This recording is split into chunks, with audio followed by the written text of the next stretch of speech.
बिस्मिल्लाहिर्रहमानिर्रहीम।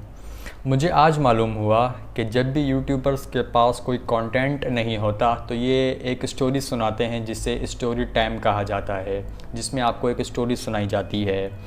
तो बड़े अफ़सोस की बात है मेरे लिए कि 2 साल से मैं ये काम कर रहा हूँ, लेकिन आज तक मुझे इस ट्रिक के बारे में मालूम नहीं हुआ, क्योंकि अक्सर दिन मैंने बीच में ज़ाया किए हैं जब मेरे पास कुछ नहीं होता था बनाने के लिए। तो खैर, देर से आया मगर दुरुस्त आए। तो आज आपके लिए मैं एक स्टोरी लेकर आया हूँ जिससे आपको कुछ न कुछ सीखने को ज़रूर मिलेगा। तो स्टोरी है ये तकरीबन 6-7 साल पुरानी, 2016 या 2015 की बात है, जब हम कॉलेज में पढ़ने आए थे।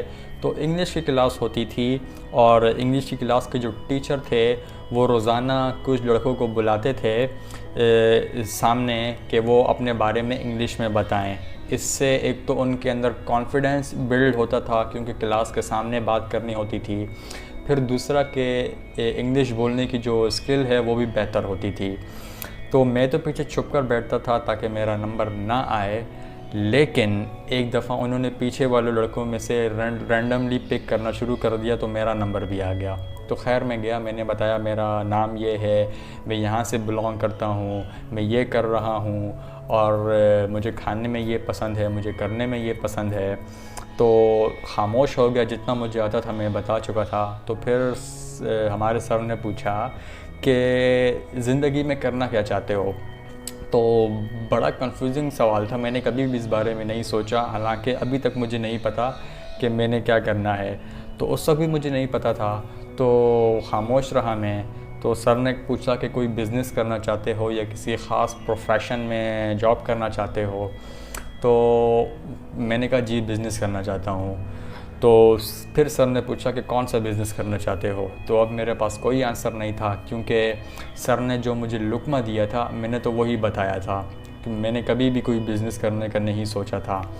तो सर भी समझ गए, उन्होंने कहा कि चलो कम से कम एक अच्छे इंसान तो बनोगे ना, एक रिस्पॉन्सिबल शहरी तो बनोगे ना। मैंने कहा जी जी ज़रूर बनूँगा। और फिर सर ने कहा कि जी बैठ जाओ। तो ये थी हमारी स्टोरी। और आप सोच रहे होंगे कि इस स्टोरी से हमें क्या सीखने को मिलता है।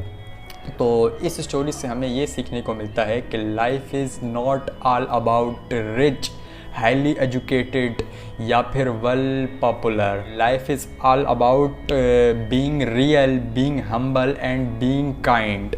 तो अभी आप देख लें, हाई रिच हमारे माशरे में बहुत हैं, वेल एजुकेटेड हमारे माशरे में बहुत हैं, लेकिन आप देख लें कि हम्बल लोग कितने हैं, इंसानियत कितने लोगों के अंदर है। मेरे ख़्याल से सईदी साहब का कोट है कि इंसान तो बहुत हो गए हैं लेकिन इंसानियत किसी में नहीं है।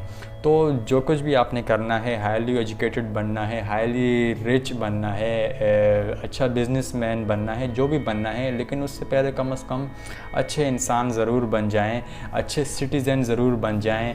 आप देखें, ट्रैफिक सिग्नल पर जाकर देखें, 2 मिनट रुकने के लिए तैयार नहीं हैं हम।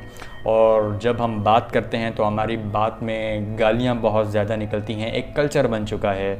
तो बस इस स्टोरी का मकसद ये था कि आपने जो कुछ भी करना है, जो कुछ भी बनना है, उससे पहले कम से कम एक अच्छे इंसान ज़रूर बन जाएं और एक रिस्पॉन्सिबल शहरी ज़रूर बन जाएं।